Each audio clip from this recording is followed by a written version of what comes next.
ये वही तरक्कियों को टच कर रहे हैं, डीएनए सेम है, सोचे एक है, खाना एक है। अगर नहीं है तो नेशनलिज्म नहीं है। और मोदी जी का मैंने अगले दिन कहा था, मोदी जी ने भारत को सबसे बड़ा तोहफा जो दिया है वो नेशनलिज्म का तोहफा है, सबसे बड़ा। मैंने ये कहा था कि मोदी साहब जैसा इंसान पाकिस्तान में चाहिए जिसके अंदर नेशनलिज्म हो। अब भी मेरी रिक्वेस्ट है to whom it may concern, जो मेरी खबरें आ रही हैं कि निगरान हुकूमतें आपकी आईएमएफ बनाएगा, क्योंकि 3 किस्तें भी रहती हैं उनकी। जो हमारे पास है वो भारत के पास नहीं है। हमारे पास काले बकरे हैं, हमारे पास काला जादू है, हमारे पास मुर्शद है, हमारे पास ये सियासत नहीं, ये जिहाद है। हमारे पास जो कुछ है वो इस खित्ते में अब अफगानिस्तान भी छोड़ चुका है जहां हम जाने की ख्वाहिश रखते हैं। हमारी एक न्यूक्लियर पावर, एक आपकी खातून ने अगले दिन साबिक मिनिस्टर ने टीवी चैनल्स पे कहा है कि एक एटॉमिक पावर अमलियात पर चलती रही 3.5 साल। वो देखे ना, आपके पास जो कुछ है वो किसी के पास नहीं है मेरे ख्याल में। मैं समझता हूं कि ये, लेकिन प्रैक्टिकल, मैं आज अपने कुछ पढ़े लिखे अनपढ़ दोस्तों से आज मैं मुखातब होना चाहता हूँ, खासकर जो जरा बात करें भारत की या मोदी जी की बात करें तो या तो उनका इस्लाम खतरे में आ जाता है या फिर उनकी सेल्फ कॉन्फिडेंस जो वो मजरू हो जाता है, हालांकि हकीकत से बहुत दूर है। मैं इससे पहले कि कंपैरिजन करूं आपके फ्रांस के दौरे का, तो मैं ये बताना ये चाहूंगा कि अभी 1.2 बिलियन मिला आपको आईएमएफ से, कुछ पैसे सऊदी अरेबिया से आए और शादियाने बज रहे हैं वर्सेस 595 बिलियन फॉरेन रिजर्व है भारत का, 595 बिलियन। और अगर मैं कहूं कि उनसे कुछ सीख लिया जाए तो बदतमीजी के तूफान शुरू हो जाते हैं। अब मैं बताना चाहूंगा कि आज फ्रांस में क्या हो रहा है। फ्रांस में क्या, मैं देखना सबसे पहले तो मैं बताना चाहूंगा कि ये 14 जुलाई को सबसे बड़ा जो होगा, मोदी साहब का छठा दौरा है, छठा। और 36 राइफल तैयारे थे, 36 पहले लिए थे, 26 आज ले रहे हैं, 80 हो जाए उनके पास, और 3 स्कॉर्पियन सबमरीन्स ली जाएंगे। चीमा साहब तैयारे लेना, एक तो पहले मैं ये बताना चाहूंगा कि राफेल तैयारे जो है ये किसके मुकाबले में है? ये F-18 हॉर्नेस तैयारे को सुपर उससे सुपीरियर एबिलिटी रखता है। और ये मरीन तैयारा है, ये उनके जो कार्गो शिप्स हैं उसके ऊपर से चलेगी, उससे भी आगे छोड़े। ये राफेल तैयारे फ्यूचर में अलायंस के साथ मिलकर भारत के अंदर असेंबल होंगे। इसकी काफी 51% ओनरशिप होगी अलायंस की। और डासो अभी जेट तैयारों का अभी कॉन्ट्रैक्ट, अभी वो कहते हैं ना, अभी सूखा नहीं था वो कॉन्ट्रैक्ट, उसकी स्याही अभी सूखी नहीं थी। जो जेट तैयारे भारत के अंदर बनेंगे उनकी उस कॉन्ट्रैक्ट की स्याही अभी सूखी नहीं, ये दूसरा कॉन्ट्रैक्ट बनने जा रहा है। और उसके बाद ये जो सबसे बड़ी बात ये है कि इस वक्त इस साल इस कुछ शॉर्ट पीरियड में 9 नई एम्बेसियां खोली गई हैं अफ्रीका के अंदर, सिर्फ इस वजह से असला बनेगा भारत में, बिकेगा अफ्रीका में, दुनिया में बेचेगा, इसकी तैयारी हो रही।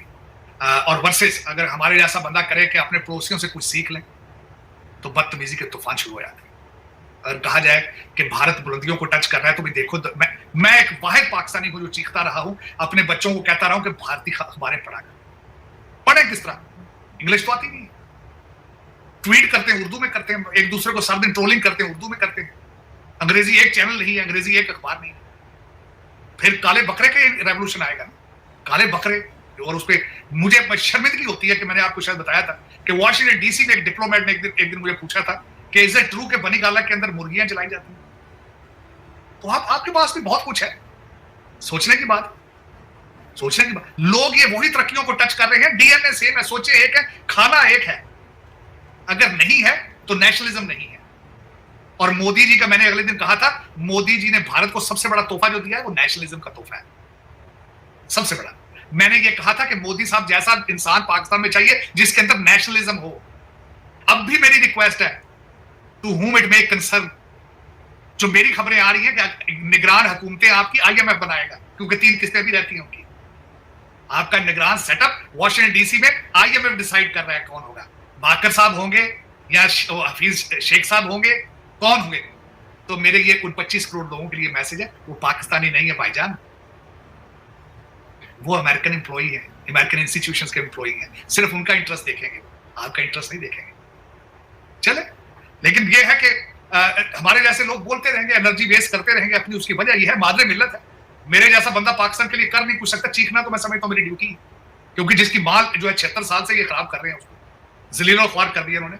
और दूसरा ये कि देखें, मैंने शायद आपके पिछले वीलॉग में भी कहा था चीमा साहब, दुख वाली बात है कि दुबई में फैसले हो रहे हैं कि अगले 15 साल बारी बारी किस तरह आएंगे, किस तरह लूटेंगे, क्या करेंगे। देखें और उसके बाद कल किसी ने कहा, जर्नलिस्ट ने, उसने कहा कि 16 अक्टूबर तक कुछ भी नहीं हो सकता इस मुल्क के अंदर, क्योंकि एक एचिसोनियन, एक कोलंबिया यूनिवर्सिटी का, एक कैम्ब्रिज यूनिवर्सिटी का एक ऐसा जुडिशियल ऑफिसर है कि जब तक वो मौजूद है पाकिस्तान में कुछ भी नहीं हो सकता। डेडलॉक पे आ चुका है पाकिस्तान। तो चले चीमा साहब, यही होता है। लेकिन फ्रांस के अंदर they are moving towards the next level. अब मैं बताना चाहता हूँ एक और बड़ी इंटरेस्टिंग बात। चीमा साहब, मैं वाहिद समझता हूँ, शायद और भी पाकिस्तानी होंगे, कि इस वक्त जो फ्रांस के अंदर इंडियन एम्बेसडर है, जावेद अशरफ उनका नाम है। मेरी आज से 20 साल पहले उनकी भारत में मुलाकात हुई थी। मैं एक फॉरेन डेलीगेशन के साथ, अमेरिकन डेलीगेशन के साथ वहां गया था। तो फिकी एक ऑर्गेनाइजेशन है, जिस तरह आपका चेंबर ऑफ कॉमर्स है, उसका दिल्ली के अंदर था, हमारी प्रेजेंटेशन थी और लंच था। तो स्पीकर ये जावेद अशरफ साहब है। ये इंडियन एम्बेसी वाशिंगटन डीसी में सर्व करके गए हैं और इस वक्त फ्रांस के अंदर वो एम्बेसडर है। मैंने रिसेंटली जब एक आर्टिकल पढ़ रहा था, उन्होंने बड़े अच्छे तरीके से बताया। उन्होंने कहा कि फ्रांस के साथ सिर्फ हमारा डिफेंस का नहीं है। फ्रांस वो मुल्क है, जब 1998 में हमने एटॉमिक धमाके किए थे, सारी दुनिया ने छोड़ दिया था, फ्रांस हमारे साथ था। उन्होंने कहा फ्रांस के साथ हमारे रिलेशनशिप सिर्फ डिफेंस के नहीं है, सिर्फ राफेल के हमारे साथ इनके रिलेशनशिप नहीं है। हमारी पॉलिटिकल आइडियोलॉजी एक है, हम इंडियन ओशन के अंदर हम इकट्ठे हैं, हमारे एटॉमिक रिलेशनशिप है एक दूसरे के साथ। और दूसरी मैं जो बात बताना चाहता था, खासकर इस हवाले से जब मैंने पढ़ा है कि राफेल तैयारे जो है उनका तो 51% रिलायंस है और भारत के अंदर बनेंगी उसके ज्यादातर इक्विपमेंट। जो उन्होंने सबमरीन्स ले रहे हैं, जिनके मैं स्कॉर्पियन बात कर रहा था, मैं ये भी इत्तलाह अर्ज करना चाहता हूँ, वो भी साउथ मुंबई के अंदर बनी है। बनी वो फ्रेंच टेक्नोलॉजी है, लेकिन बनी मुंबई में है तीनों के तीनों। उनकी सबसे ज्यादा जो उनकी स्ट्रेंथ है कि they can fire a missile from the sea to the outer space. और दूसरा 8 तैयारे जो राफेल है, इनके शिप कैरियर है, उसके ऊपर कारनात क्या उसका नाम है, गोवा में होगा स्टेशन, उसके ऊपर 8 के तैयारे खड़े होंगे। और उसमें जो मैं समझता हूं कि उन्होंने कहा है, जिस तरह उन्होंने 5 इसके बताए थे, हमारे इंडिया और फ्रांस के 5 पिलर्स हैं रिलेशनशिप के, जिसमें उन्होंने कहा कि डिफेंस स्ट्रेटेजिक, उसके बाद एटॉमिक रिलेशनशिप, पॉलिटिकल आइडियोलॉजी, और फिर उसके बाद उन्होंने ट्रेड की कई बातें की हैं। लेकिन उन्होंने कहा है, और मैं समझता हूँ कि ना सिर्फ पिछली दफा मैंने अपनी आंखों से खुद आई विटनेस ऑफ मोदी साहब trip to Washington DC, that was the highest level possible. और इससे बड़ा लेवल क्या हो सकता है कि जब तीनों के तीनों फोर्सेस जो है वो फ्रांस में शाज़-एलिज़े पे परेड करेंगे और धुन बजेगी उसके के सारे जहां से अच्छा है हिंदुस्तान हमारा। अब इससे आगे आप अपने डिप्लोमेटिक या अपने रिलेशनशिप, डिफेंस, ट्रेड के इससे आगे कहां लेकर जाएंगे आप। लेकिन इस वक्त अगर देखा जाए, मेरी हम्बल एक रिक्वेस्ट होगी, करना ना करना अलग बात है, लेकिन इसकी कवरेज को देखें। हर पाकिस्तानी को चाहिए इस कवरेज को देखे, इन खबरों को पढ़े, शायद कभी हमें जिंदगी में शर्म आ जाए। हम तो ब्लॉक कर देते हैं खबरें, हम चलाते ही नहीं है ये खबरें, ब्लॉक कर देते हैं।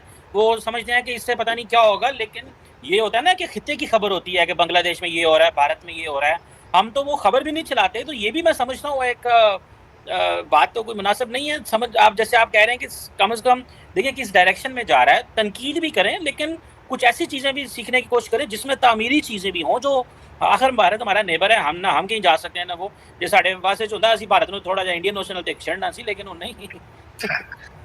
लेकिन ये कि चीमा साहब, मेरे ख्याल में इस वक्त अगर देखा जाए तो अब ये दौर ऐसा, इस वक्त आप इकोनॉमिक क्राइसिस में है, और इकोनॉमिक क्राइसिस को किस तरह ठीक किया जा सकता है? ट्रेड के जरिए, मैन्युफैक्चरिंग के जरिए, एग्रीकल्चर चीजों के जरिए। और लेकिन ये कि आपके पास देखें, अब मैं जिस तरह मिसाल लेता हूं, मोदी जी की मिसाल दी तो गले पड़ जाते हैं लोग। अब मैं चाइना से कहता हूं कि केक बैग्स ले लेते हो, वहां जिस तरीके से करप्शन को कंट्रोल करते हैं, वो क्यों नहीं सीखते वहां से?